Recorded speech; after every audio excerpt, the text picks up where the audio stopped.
Ducati built the most dominant structure in MotoGP, the fastest bike, the deepest rider pool, the most complete control over the grid that any manufacturer has exercised in the modern era. And then one of their own riders finished runner-up in the World Championship and found out there was no future for him inside that structure.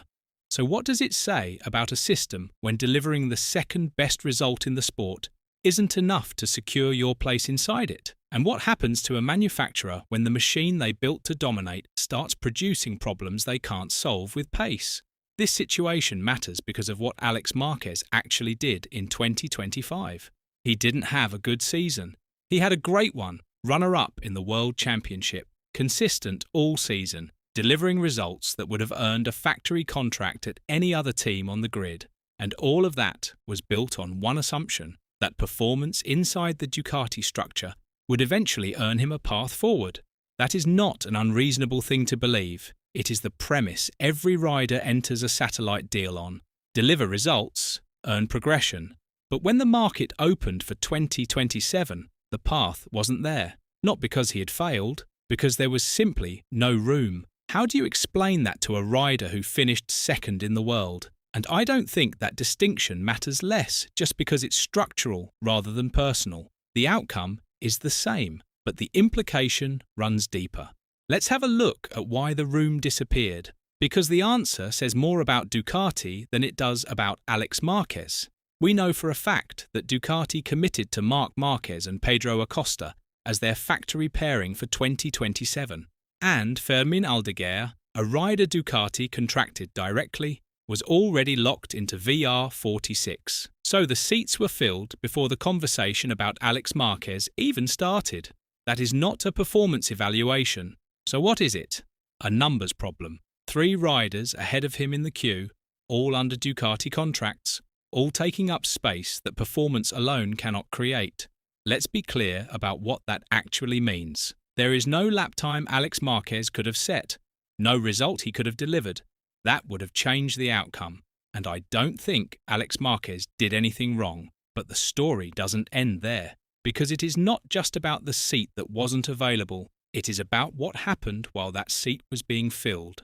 What makes this more than a transfer story is what Ducati's structure actually did to him. They took a rider who arrived at Gresini in 2024 with something to prove and handed him the tools to prove it. A competitive bike, a structured environment, the machinery to show what he could do at the highest level. And he did. Runner-up, consistent, clinical. But the system that developed him had no mechanism to reward him. The seats were already promised.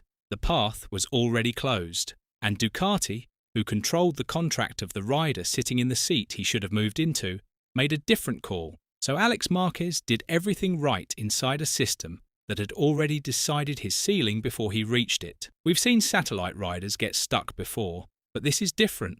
This is why the Alex Marquez situation cuts deeper than a standard market story. It is not that he lacked pace or that a rival outperformed him. It is that the system he was operating inside became too full for the results he was producing to matter. Performance stopped being the variable. Survival inside the structure became the real competition, and I'd say that is a fundamentally different sport from the one he signed up to race in. And what do you do with that realization mid-season, when you're still delivering the results and the system still has no answer for you? Let's not forget what KTM actually did here. They didn't discover Alex Marquez. They watched Ducati build him into a world championship contender and moved the moment the structure had no space for what it created. Factory status, a central role, long-term belief. KTM gave him the things the Ducati system couldn't offer, not because Ducati lacked the will, but because Ducati lacked the space. But I don't think that framing is kind to Ducati. They didn't lose Alex Marquez. They developed him into exactly the kind of rider they couldn't afford to keep, and handed him to a manufacturer that needed precisely what they had built. Can you ignore what that says about a system that prides itself on controlling outcomes? But the real damage to Ducati isn't the loss of one rider. It's what the loss represents.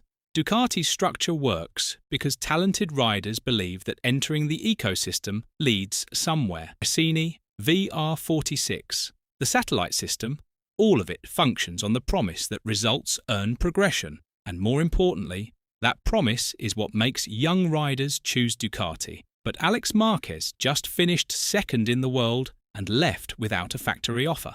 And I don't think that story stays inside this one transfer. It travels. It gets discussed in management meetings, in driver academies, in conversations between riders and their agents about which ecosystem gives them real control over their future.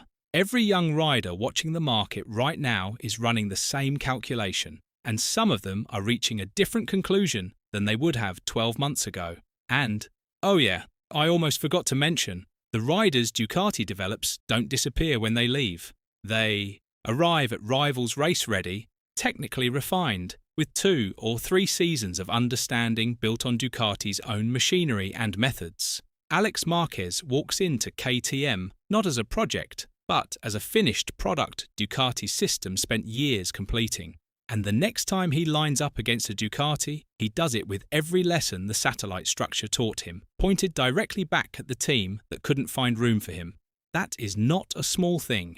That is Ducati's development program funding the competition. How many times before that becomes a pattern? There are 2 possible scenarios from here, and I think one of them is significantly more serious than Ducati's public position suggests. The first is that this is an isolated case. The structure absorbs the Álex Marquez situation. KTM gets a strong rider, and Ducati moves forward with the deepest lineup on the grid. I can see that version. The talent they have retained is exceptional, and Marc Marquez and Pedro Acosta represent as much firepower as any manufacturer has assembled in the modern era. I don't think Ducati falls apart over one rider, but that version requires the system to keep attracting the next generation of talent on the same terms, and I highly doubt those terms look as attractive as they did before this played out.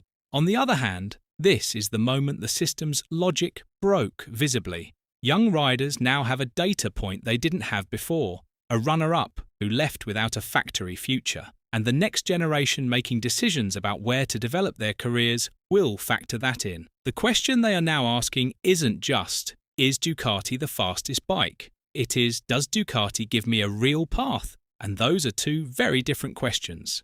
At the end of the day, a system that produces champions for rivals is not a sustainable competitive advantage. It is a development program working against itself. Ducati didn't just lose Álex Marquez. They may have started losing the argument that their structure is the best place to build a career.